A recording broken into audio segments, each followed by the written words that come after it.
on a whole nother level. Girl, he only fucked you over cause you let him. Girl, I guess he didn't know any better. Girl, that man didn't show any ever. Do all I can just to show you you're special. Certain it's your love that holds me together. Halo semuanya, selamat datang. Ini adalah vlog kedua aku selama perjalanan untuk bertemu dengan Koko. Kalau sebelumnya aku udah sampai Abu Dhabi, sekarang adalah perjalanan aku dari Abu Dhabi ke Brussels, sampai nanti ke Copenhagen, sampai nanti ke Lund. Untuk makanan selanjutnya yaitu roti dan seperti biasa mango juice. Aku selalu pesan itu, dan roti ini aku nggak tahu rotinya apa, tapi ini hangat. Dan pas aku makan, jujur aku rasanya kayak bingung gitu. Karena ini tuh semacam kayak pastry yang biasa dipakai buat di pizza dough-nya gitu. Tapi rasanya itu aneh banget, dan isinya aku nggak tahu ini ayam, kacang atau apa, tapi kayak asem-asem. Cuman ya enaknya karena dia hangat aja. Dan ini benar-benar bukan selera aku banget. Jadi pas makan ini tuh rasanya kayak ngambang banget buat aku. Cuman ya oke lah ya. Tapi emang dough-nya tuh tebal banget, bikin kenyang. Tapi rasanya tuh ragi banget menurut aku. Jadi akhirnya aku nggak ngabisin porsi papaku. Biasanya aku selalu ngabisin porsi papaku, ini enggak. Karena aku pun nggak suka sama rasanya. Asam-asam deh pokoknya, aku nggak ngerti apa. Kalian bisa lihat ya muka aku udah sampai kayak gitu, matanya sampai aku nggak tahu ini rasa apa, tapi ya udahlah ya, lumayan sih buat ngeganjel. Dan penyelamat seperti biasa yaitu adalah mango juice. Dan aku nggak ngerti kenapa roti ini tuh sangat nempel-nempel banget di sela-sela gigi. Dan ternyata turning red itu lucu banget ya, dan aku suka sama cewek yang warna ungu itu, dia cute banget. Dan seperti biasa di kursinya itu ada bantalnya, jadi langsung aja palanya di ke kananin atau di kiriin gitu. Kalian nggak ada bantal juga nggak apa-apa. Udah dia langsung tidur biar nggak sakit kepalanya sambil nonton Turning Red juga. Dan ini masih 30 menit sebelum nanti kita mendarat. Dan fresh care aku masih ada. Ya seperti inilah keadaannya. Aku pun juga sebenarnya mengantuk karena jujur ini adalah longest flight ever. Karena biasanya tuh aku cuma 3,5 jam udah nyampe. Ini bener-bener kayak udah transit 8 jam. Transit lagi, perjalanan lagi. Jadi seperjuangan itu untuk bertemu Koko. Dan ini juga blanketnya, ada tulisan Etihadnya. Blanketnya tuh lebih ke kain flanel sih menurut aku, nggak yang premium banget. Dan seperti biasa, aku tuh mengantuk dan aku sebenarnya nggak tahu mau ngapain, mau main game juga males. Jadi akhirnya aku screennya aku matiin, terus aku tidur. Dan ini dia pemandangan si negaranya itu, Abu Dhabi. Cuman aku nggak bisa nunjukin jelas banget karena di kamera aku nggak tahu kenapa ya kayak gini aja, jadi cuman lampu-lampu doang. Dan sampai ada stadium Etihad, jadi aku rasa mungkin Etihad ini semacam kayak Garuda Indonesia kali ya, soalnya banyak banget semua perintilan-perintilan Etihad di Abu Dhabi airportnya itu, dan juga di perjalanan mau ke airportnya itu banyak banget. Dan yap, kayak gini untuk landingnya. Puji Tuhan semuanya lancar, dan udah malam sih, jatuhnya lebih pagi sih ini. Kita nyampe sana tuh subuh banget. Kameraku sudah diusahakan yang terbaik, cuman ya gambarnya seperti ini. Dan ini tinggal 1 menit lagi kita bakalan sampai. So ya, ini dia kayak gini. Pokoknya pesawatnya tuh gede banget, dan kita tuh lumayan dapat nomor-nomor belakang. Jadi perjalanannya lumayan jauh, dan orang-orang tuh biasa ninggalin bantal sama selimut yang dari si Etihadnya. Tapi kalau kalian mau bawa juga nggak apa-apa. Cuman aku paling sering lihat orang itu bawa selimutnya, jarang sih yang bawa bantalnya. Cuman nggak apa-apa kok, nggak ada larangan sama sekali.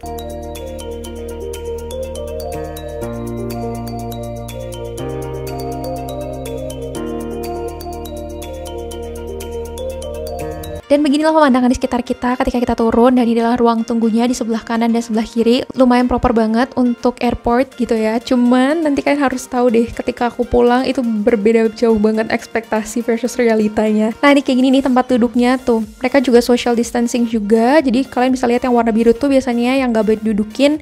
Ataupun yang warna biru bisa orang dudukin. Pokoknya selang-seling gitu kalau nggak keluarga. Cukup lumayan jauh juga sebenarnya dari kita turun pesawat sampai kita ngantri lagi untuk security check. Dan antriannya seperti biasa panjang, cuman puji Tuhannya waktu yang mereka kasih, waktu ke transit kita tuh sekitaran 2 atau 3 jam, aku lupa. Dan itu sangat-sangat keburu banget. Dan kayak gini nih, kalian bisa lihat ya, pokoknya yang prioritas tuh pasti duluan keluarga, yang lansia. Tapi kalau kita yang muda-muda, kita harus mengantri untuk security check. Dan sebenarnya ini nggak boleh videoin, jadi aku cukup videoin dari jauh aja, karena kalau deket nanti bakalan ribet permasalahan dan lain-lainnya. Jadi yaudah, yang penting aku udah kasih tau kalian, kita mau security check dulu. Nah sekarang udah selesai dari security check. Seperti biasa pastinya kita bakal ke duty free, karena papaku apalagi yang dilihat kalau bukan minuman. Karena kita juga masih panjang banget perjalanannya, nungguinnya pun juga masih lama. Jadi udah kita jalan-jalan deh, lihat-lihat handphone. Terus kita naik ke atas buat tahu tempat makan ada apa aja di sana, tapi ternyata harganya wow, luar biasa banget. Bener-bener kayak nasi putih doang itu udah 80.000 rupiah. Gila sih, parah banget. Ya sebenarnya nggak apa-apa juga sih, namanya juga airport. Cuma maksudnya kayak aku lumayan kaget aja sama harganya. Dan ini kita lagi perjalanan ke ruang tunggunya. Pertamanya kita excited banget pengen tahu ruang tunggunya di mana. Tapi ternyata ruang tunggunya lumayan agak jauh juga. Kita nomor 61, tapi ruang tunggunya seperti yang aku bilang tadi, proper banget. Dan masih lama juga nih ya, jadinya kita decided buat keluar lagi, jalan-jalan lagi, lihat-lihat lagi, karena emang gak tahu mau ngapain lagi gitu ya. Masih 2-3 jam, mau tidur juga tanggung banget. Karena sebentar lagi juga langsung flight ke Brussels. Ke Brussels itu juga lumayan banget flightnya, sekitaran 6-8 jam aku lupa. Hey, kita putar-putar lagi. Putar-putar di bandara Abu Dhabi. Karena masih nunggu sekitaran 2 jaman lagi. So instead of waiting, kita jalan-jalan. Wah, dan kita lihat-lihat tempat minuman lagi, snack-snack.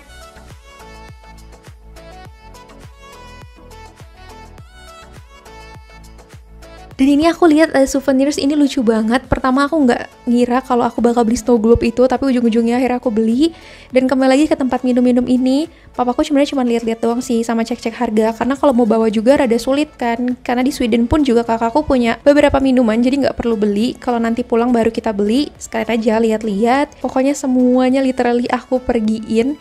Karena aku beneran juga nggak tahu mau ngapain, jadi ya udah sambil jalan-jalan aja deh. Dan aku tertarik banget sama botol-botolnya, lucu-lucu banget walaupun aku nggak ngerti dan aku nggak tahu rasanya kayak gimana. Dan ini banyak banget pilihan-pilihannya. So far dari 3 negara yang aku datengin, emang di Abu Dhabi paling murah sih so far ya. Kalau dibandingin sama Brussels sama Copenhagen, bahkan rokok-rokoknya pun juga ada rasa-rasanya. Kita sampai ke Books and Magazine, pokoknya semua yang bisa dilihat literally kita datengin, kita lihat semua. Karena bener-bener nggak tahu sampai ke ujung-ujung, ke tempat yang branded, sampai ke tempat Hermes, ke tempat Polo, Fendi. Pokoknya kita lewat-lewatin aja sih sebenarnya karena kita nggak tahu mau ngapain. Terus papaku juga lihat jam, lihat kacamata, walaupun kita nggak beli karena pas lihat harganya wow lumayan juga nih gitu kan. Ada Rolex juga. Nah toiletnya tuh kurang lebih kayak gini. Dan untuk toiletnya juga bersih banget. Keren juga sih menurut aku ya tempatnya.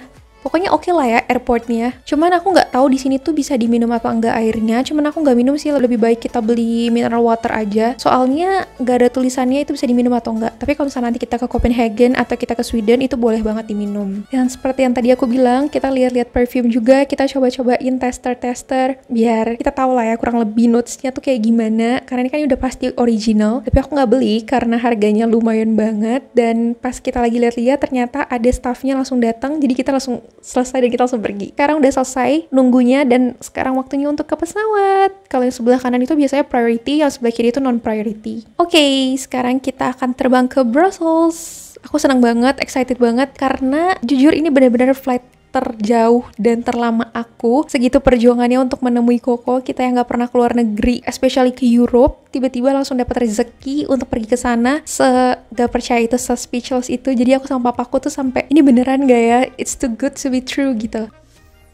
Oke deh, sekarang kita langsung naik ke pesawat. Ini sambil nunggu juga karena balik lagi pesawatnya Etihad. Jadi emang pastinya tuh ramai dan pesawatnya juga besar. Dan sometimes aku tuh nggak ngerti sama si pegawainya ini ya. Padahal harusnya tuh aku duduk di kanan, tapi kadang-kadang disuruh lewat ke kiri. Jadi ya udah kita ikutin aja. Dan seharusnya tuh aku duduk di sebelah kanan, bukan di sebelah jendela. Cuman karena ada orang Indonesia, I guess, atau nggak orang China. Terus dia bilang mau nggak kalau tukeran karena dia tahu aku sama papaku itu satu keluarga. Siapa tahu mau duduk sebelahan. Karena emang kita pesan tiketnya pun juga dari aplikasi yang terpisah gitu. Dapat penutup mata, dapat earphone juga, dapat blanket, dapat sikat gigi, dapat pasta gigi juga. Cuman bedanya tuh kalau misalnya yang dari Abu Dhabi ke Brussels aku dapat penutup mata sama sikat gigi itu sama earbuds. Kalau yang di Jakarta itu aku nggak dapet. Dan bedanya headphone yang aku dapat di sini itu bukan yang colok tapi dia yang kayak magnet gini. Jadi aku juga kalau mau bawa pulang nggak bisa. Dan ini dapat semacam kayak Nintendo atau PSP gitulah pokoknya buat main game. Kalau sebelumnya kan nggak ada kan.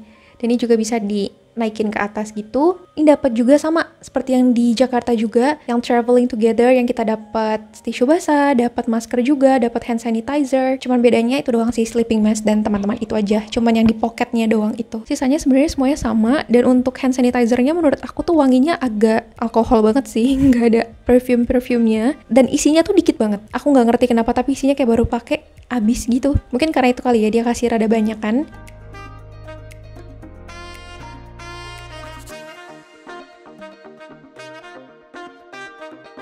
Dan kalau untuk entertainmentnya sama, terus juga pesawatnya juga sama, spacious juga. Kalau kali ini semua tas aku ditaruh di atas dan aku lagi coba pakai earbuds, pakai headphone, dan bodohnya aku lupa karena aku pakai earbuds, jadi suaranya tuh nggak maksimal, tapi aku makin gedein suaranya. Dan ini aku mau nunjukin ke kalian, tapi lagi announcement in progress, jadi ya udah. Dan aku suka banget sih kadang-kadang lihat kayak gini yang pesawatnya terbang-terbang gitu dari Abu Dhabi ke Brussels, lucu aja. Tuh aku percepat, tapi kurang lebih tracknya bakalan kayak gitu. Sekarang lagi jam 3 pagi, karena tadi itu aku nyampe sekitaran jam 1. Dan seperti biasa, pekerjaan aku pasti menonton dan langsung kita skip aja beberapa menit, karena di depannya itu biasanya advertisement. Kembali lagi dengan dunia perrotian ini. Waktu aku di Abu Dhabi, aku udah dapat roti yang menurut aku cukup aneh. Dan ketika aku sampai Brussels, ini roti juga lumayan aneh, tapi masih bisa dimakan. Rotinya itu tuh dalamnya kayak semacam tomat gitu, kayak tomato sauce, terus dia ada bayamnya, tapi rasanya agak lumayan absurd menurut aku, karena ini bukan rasa yang sering aku temukan atau pernah aku temukan. Jadi aku ketika makan tuh kayak, rasa apa ini ya? Gitu. Tapi aku mencoba untuk menghabiskan.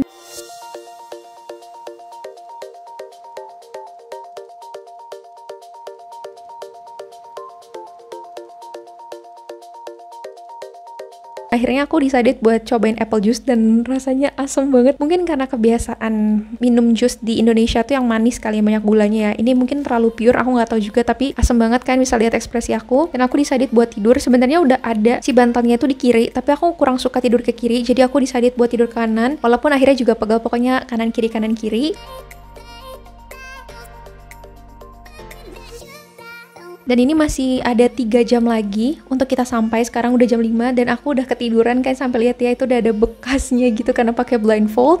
Terus lanjut lagi, aku sama papa biasanya kita tuh nonton kalau emang gak bisa tidur. Dan untuk rotinya itu aku nggak habisin karena aku sudah tidak bisa menerima rasa roti itu. Terus dapat botol minum juga yang kecil. Dan ternyata fresh care-nya itu udah lepas, aku baru sadar. Kita lanjut nonton lagi, ini tinggal sebentar lagi sih udah mau landing, walaupun gak bentar-bentar banget. Dan aku mencoba untuk bermain saja. Awalnya aku gak ngerti cara mainnya pakai si Nintendo atau apapun inilah bahasanya itu, tapi lama-kelamaan lumayan seru juga. Terus juga bisa pilih-pilih gamesnya dari sana. Karena aku nggak tahu mau ngapain, jadi aku benar-benar ngediscover semuanya, si entertainmentnya, mainin gamenya, nonton juga. Pokoknya semua hal yang bisa aku lakuin karena aku beneran sebosan itu. Karena kalau mau tidur lagi juga tanggung gitu ya, baru bangun udah tidur lagi. Dan sekarang waktunya untuk makan. Yeay, dapat roti, dapat selainya juga. Biasanya kita dapat butter, dapat selai. Dan lucu banget di sendok garpunya itu ada tulisan Etihadnya. Terus ini kita dapat kayak semacam mango pudding gitulah. Aku lupa sih sebenarnya sejujurnya. Kalau untuk pilihannya sebenarnya aku lupa ini tuh apa. Tapi ini semacam kayak yang kita makan, ada roti, terus ada banyak sausnya gitu. Kayak ginilah gambarnya. Semoga kalian ngerti ya, rotinya ini tuh mirip-mirip kayak roti cane. Terus dia ada tomato sauce, ada kayak bolognese, ada telurnya juga. So far sebenarnya oke, dan menurut aku ini enak sih. Masih bisa kemakan lah, cuman yang ada daging kambingnya itu aku nggak tahu kenapa menurut aku kayak ada bau kambing aja gitu loh. Jadi aku kurang suka, tapi ya oke lah. Setidaknya tidak aneh-aneh banget, dan papaku pesannya itu yang omelet tomato yang bisa dimakan. Masih ada waktu 1 jaman lagi, aku kembali nonton lagi. Dan ini udah pagi, udah seterang ini ya. Tadinya gelap, sekarang terang. Dan waktunya tinggal menunggu. Ini kebetulan papaku sama yang sebelahnya itu lagi ke toilet, jadi aku bisa kasih tau kalian. Pokoknya lumayan spacious banget. Tinggal 30 menit lagi, kita siap-siap untuk take off.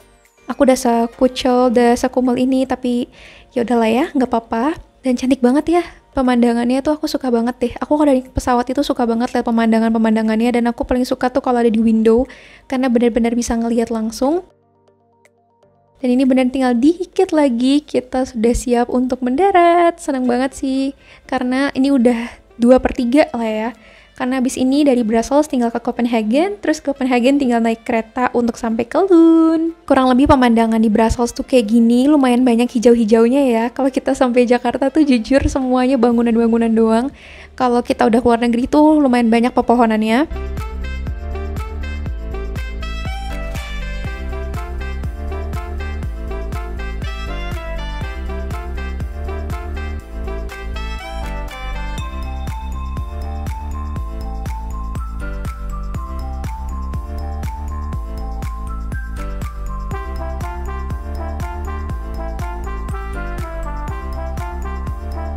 Finally, kita udah landing. Aku seneng banget, parah. Dan ternyata tuh di Brussels juga tuh adem banget. Ini lebih dingin dari yang kita di Abu Dhabi dan Jakarta. Selanjutnya adalah connecting flights karena kita akan ke Copenhagen, dan aku juga sebenarnya ragu sih karena untuk dari Brussels ke Copenhagen itu kita cuma nunggu sekitaran 1,5 jam dan antriannya tuh waktu itu panjang banget. Aku takut kita telat, tapi puji Tuhan ternyata enggak, semuanya berjalan dengan lancar. Terus tadi juga nggak boleh videoin, tapi ya kurang lebihnya kayak gini lah ya, security check seperti biasa, no liquid at all. Terus udah gitu kita ke immigration check, ditanya-tanyain gitulah. Waktu aku tuh cepet banget, terus waktu papaku tuh lumayan lama ditanya-tanyainnya. Jadi aku takut kenapa-napa, tapi puji Tuhan semuanya lancar. Dan sekarang kita udah siap untuk naik ke atas, tinggal tunggu aja sih. Yang penting udah immigration check, udah security check, semuanya udah aman. Udah dia sambil jalan-jalan di sini. Tadinya aku mau ngajakin papaku foto di airport, tapi lupa. Ini kita langsung ke duty free-nya lagi dan lagi, duty free for life. Tapi sebelumnya aku mau ke toilet dulu. Untuk toiletnya menurut aku ini cukup keren sih, canggih gitu ya. Udah selesai, kita langsung ke duty free-nya. Tapi menurut aku duty free-nya oke lah ya, nggak yang terlalu besar banget. Dan seperti biasa papaku ke tempat minuman. Terus aku lihat-lihat ada coklat juga, terus ada makeup. Pokoknya kita jalan-jalan aja karena emang waktunya gak banyak banget kan, 1,5 jam, dan itu udah lumayan makan waktu sekitaran 1 jam berada di security check dan migration check itu. Jadi kita agak buru-buru juga. Dan aku sangat merekomendasiin kalian kalau misalnya kalian ke luar negeri gitu ya, apalagi banyak transit ataupun gak transit, better kalian selalu cek di layar kalian tuh harus nunggu di gate mana, just to confirm. Karena waktu aku di Brussels ini, di tiketnya itu gate-nya tuh misalnya A34 gitu ya, atau A60, tapi ternyata ketika aku udah duduk, udah nunggu, dan aku cek itu bukan di A60 tapi ada di A50. Fortunately aku sadar, karena menurut aku kok ini rada aneh ya, karena udah tinggal 10 menit atau 5 menit kok nggak ada yang ngantri gitu. Dan aku ketika cek, oh ternyata berbeda. Abis itu aku langsung tanya, dan untungnya kita masih keburu dan ternyata emang masih dalam line juga, masih nunggu juga. Untunglah kita berangkat, karena kalau enggak bener-bener semuanya tuh segagal itu, semuanya pasti bakal berantakan. Nah ini dia, di dalam sini seperti biasa ada buku-buku, ada majalah-majalah juga. Ini kita nggak naik Etihad lagi, tapi kita naik si Brussels Airlines yang kerja sama Etihad. Can you please take these? Oh yeah. I'm trying to explain to you, you're all seated here by an emergency exits. This means that in case of emergency, we will call upon you to open those doors. The way to do it is described in the pictograms in front of you here and also on the door itself. So we do ask you to take a good look at it so everybody knows how to proceed. There is more information that can be found here in the safety briefing box here in front of you. If there is something that's not clear to you, please feel free to ask any crew member and we will be happy to give you some more information, okay? And so, especially for you, for takeoff and landing, please nothing in the ears. Yeah, because and you have these to are be able to, also like, I don't hear anything with these. yeah, it's just for takeoff and landing, okay? So you have to be able to hear us. Okay, thank you very much. Thank you.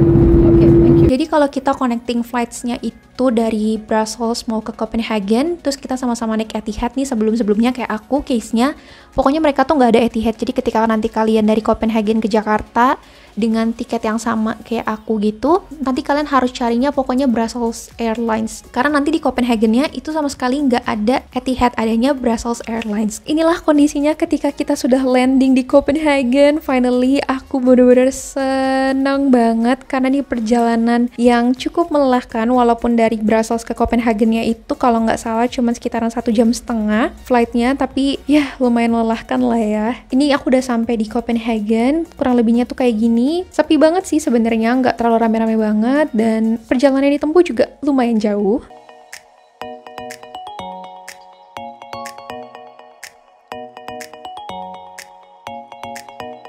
Ini dia kamar mandi yang ada di Copenhagen. Keren banget ya, semuanya udah sensor-sensor kayak gini, dan kita kayak punya personal space gitu. ketika udah selesai habis dari toilet, kita langsung keluar buat exit karena kita mau ngambil bagasi.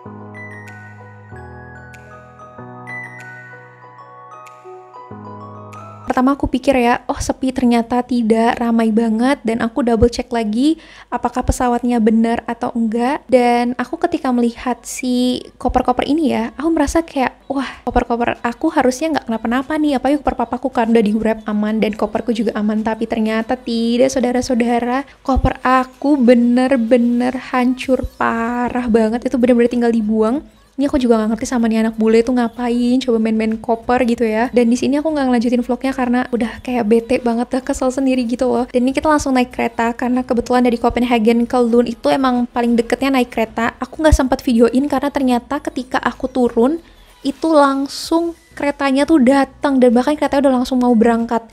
Jadi secepat itu karena aku tuh nggak ngeh buat ngelihat jadwalnya. Kurang lebih tuh sekitaran 225 atau 250 ribu gitu, aku lupa, untuk satu orangnya adult. Dan ini perjalanannya itu kurang lebih nggak nyampe sejaman sih, udah sampai ke Lund. Kita melewati Øresund Bridge, dimana itu adalah jembatan penghubung antara Denmark dan Sweden. Karena kalau naik pesawat itu nanti kita bakalan turunnya di Stockholm, dan Stockholm itu jauh banget sama tempat kokoku di Lund. Dan aku senangnya aku udah bertemu kokoku, finally, seneng banget. Akhirnya kita kumpul bertiga. Ini jadi kopernya kita bawa dari Indonesia. Lihat segede, serusak ini. Udah nggak ada roda. Ini lihat dikit lagi koko angkat rusak. Nggak ditarik, pintunya dari belakang bisa. Jadi kita sudah sampai, udah turun bis. Kita nyebrang di kiri. Nyebrang kiri. Di sini nanti lihat deh. Kalau mau nyebrang. Jadi Batu Pak, batu. batu. Jadi Yuk, nih lihat ya, mobilnya nih kiri kita. Yuk Pak. Ih gile emang ya. Gak ada coy di Indonesia coy. Ini pejalan kaki nomor 1. Oh. Aku menunggu momen-momen ketika naik sepeda di sana. Kok kok beli sepeda 3 coba. Cuman gara-gara kita datang. Nanti kalau kita pulang dijual. Cuma satu nanti harus dibenerin dulu. Iya. Karena kekunci. Jadi harus dipakai. Tapi emang boleh kok kedorong bawa keluarga kok. Boleh. Warga visit mah masa nggak boleh? Ya kan kita nggak tahu regulasi sana. Rodanya ya Pak. Nyebrang. Oh dari awal udah gitu. Waktu dia ringan kok, dia nggak kenapa-napa. Semakin diberatin semakin kayak gitu. Kali. Belok kanan ya. Ya, sini ya. Ada stroller bayi gitu di samping. Terus kita nggak ada zebra cross. Harusnya situ. Mobil-mobil ini aja. Selamat datang di Vildanden. Welcome. Velkommen. Oh, welcome. Ja, så. Welcome. Willkommen di Velkommen. Merci. Gitu aja video aku hari ini. Thank you so much guys for watching. I'll see you guys on my next video. Bye.